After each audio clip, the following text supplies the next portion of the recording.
जय गुरुदेव। अभी हम चैप्टर 9 कर रहे हैं। चैप्टर 9 का हमारा श्लोका कल था 30 नंबर श्लोका चैप्टर 9। तो इसमें जो आज पद लेंगे हम वो है साधुरेव स मंतव्यः। अब यहाँ एक प्रश्न होता है कि वह पहले भी दुराचारी रहा है और वर्तमान में भी उसके आचरण सर्वथा शुद्ध नहीं हुए हैं, तो दुराचारों को लेकर उसको दुराचारी मानना चाहिए या अनन्य भाव को लेकर उसको साधु मानना चाहिए। तो भगवान कहते हैं कि उसको तो साधु ही मानना चाहिए।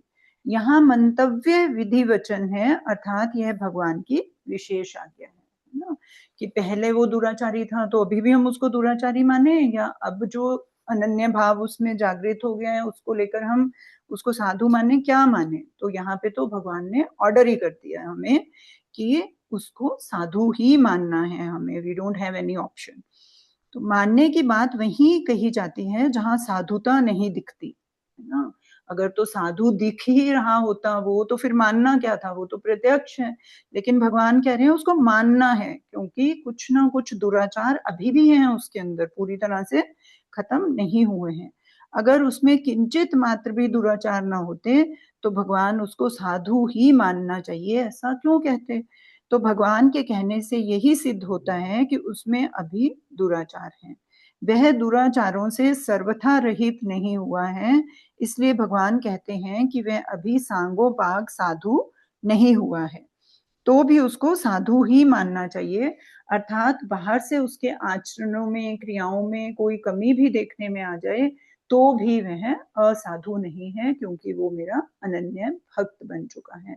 इसका कारण यह है कि वह अनन्य भाग हो गया, अर्थात मैं केवल भगवान का ही हूँ और केवल भगवान ही मेरे हैं, मैं संसार का नहीं हूँ और संसार मेरा नहीं है। इस प्रकार यह भीतर से ही भगवान का हो गया और उसने भीतर से ही अपनी अहमता बदल ली है। इसलिए अब उसके आचरण सुधरते देर नहीं लगेगी, है ना। हम अपनी गलती का रियलाइजेशन ही बहुत होता है, उसके बाद उसकी रेक्टिफिकेशन में बहुत ज्यादा टाइम नहीं लगता, क्योंकि अहमता जैसे ही चेंज होती है आचरण अपने आप से चेंज होने लग जाते हैं। उसको साधु ही मानना चाहिए, ऐसा भगवान को क्यों कहना पड़ रहा है। कारण कि लोगों में यह रीति है कि वे किसी के भीतरी भावों को ना देखकर बाहर से जैसा आचरण देखते हैं वैसे ही उसको मान लेते हैं। जैसे एक आदमी वर्षों से परिचित है, अर्थात भजन करता है, अच्छे आचरणों वाला है, सब 20-25 वर्ष से जानते हैं, पर एक दिन देखा कि वह रात्रि के समय एक वेश्या के यहाँ से निकला, तो उसे देखते ही लोगों के मन में आता है कि देखो हमने तो इसको बड़ा अच्छा माना था, पर ये तो वैसा नहीं है, ये तो वेश्यागामी है। ऐसा विचार आते ही उनका जो अच्छेपन का भाव था वह सब उड़ जाता है, जो कई दिनों की श्रद्धा भक्ति थी वह भी उड़ जाती है। इसी तरह से लोग वर्षों से किसी व्यक्ति को जानते हैं कि वह अन्यायी है, पापी है, दुराचारी है, और वही एक दिन गंगा के किनारे स्नान किए हुए हाथ में गोमुखी लिए बैठा है, उसका चेहरा बड़ा प्रसन्न है, उसको देखकर कोई कहता है देखो भगवान का भजन कर रहा है, बड़ा अच्छा पुरुष है। तो दूसरा कहता है अरे तुम उसको नहीं जानते, मैं जानता हूँ, ये तो ऐसा ऐसा है, यह कुछ भी नहीं है, यह केवल पाखंड करता है। इस तरह भजन करने पर भी लोग उसको वैसा ही पापी मान लेते हैं।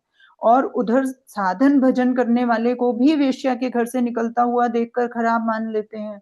उसको ना जाने किस कारण से वेश्या ने बुलाया था, क्या पता है वह दया परवश होकर वेश्या को शिक्षा देने गया हो, उसके सुधार के लिए गया हो, इस तरफ उनकी दृष्टि ही नहीं जाती। जिनका अंतःकरण मैला हो वे मैलापन की बात करके अपने अंतःकरण को और मैला कर लेते हैं, उनका अंतःकरण मैलापन की बात ही पकड़ता है। परंतु उपयुक्त दोनों प्रकार की बातें होने पर भी भगवान की दृष्टि मनुष्य के भाव पर भी रहती है, आचरणों पर नहीं, क्योंकि भगवान जो है भावग्राही हैं, वो आचरण पर ज्यादा ध्यान नहीं देते। फिर नेक्स्ट वर्ड है सम्यक व्यवसितो ही सह।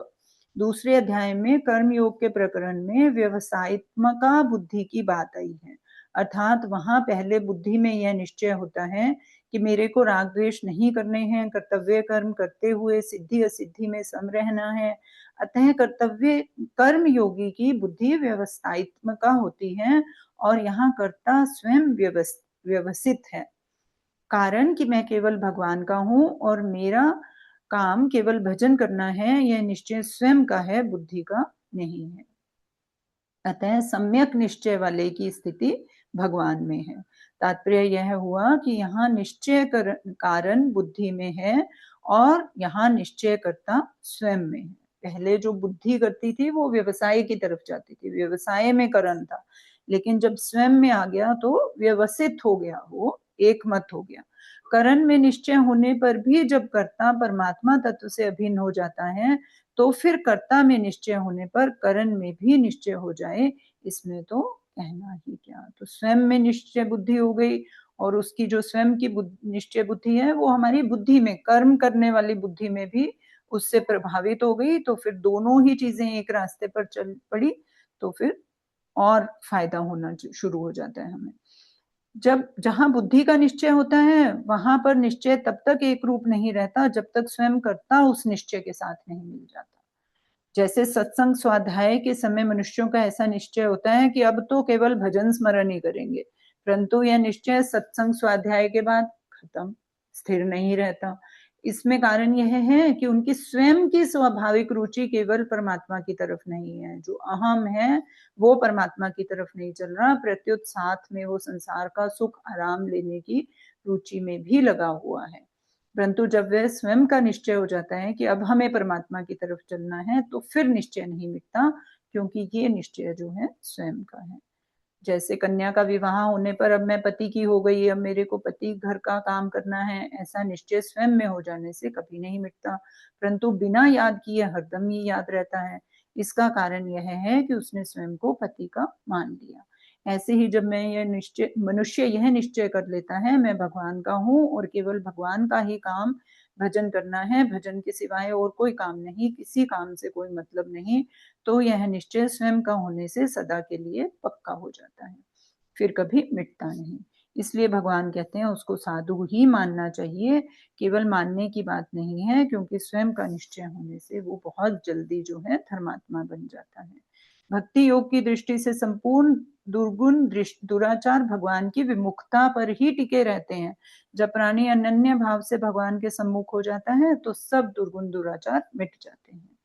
इसका परिशिष्ट भाव है ज्ञान योग और कर्म योग में बुद्धि की प्रधानता रहती है, इसलिए ज्ञान योगी और कर्म योगी की बुद्धि व्यवसित होती है, परंतु भक्ति योग में स्वयं की प्रधानता नहीं रहती, इसलिए भक्त स्वयं ही व्यवसित हो जाता है।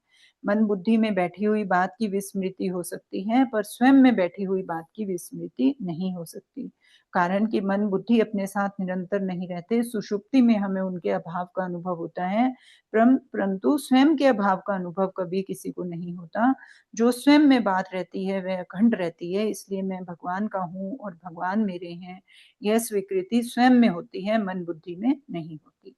एक बार यह स्वीकृति होने पर फिर कभी अस्वीकृति होती ही नहीं, क्योंकि स्वयं मूल में भगवान का ही अंश होने से भगवान से अभिन्न है, परंतु भूल से यह प्रकृति के साथ अपना संबंध स्वीकार कर लेता है। अतः वास्तव में केवल अपनी भूल ही मिटती है, भूल मिटते ही भगवान के नित्य संबंध की स्वतः जागृति हो जाती है। दूसरे के साथ संबंध माना था यही भूल थी, यही मोह था। ठीक है जी, तो स्वयं में ये निश्चय हो जाता है कि मैं भगवान का हूं, तभी काम बनता है। तो आज हमने 30th श्लोक कंप्लीट कर लिया। We will do 31st tomorrow. ठीक है जी, तो कल ही इसके बारे में कुछ अगर डिस्कस करना होगा करेंगे। ठीक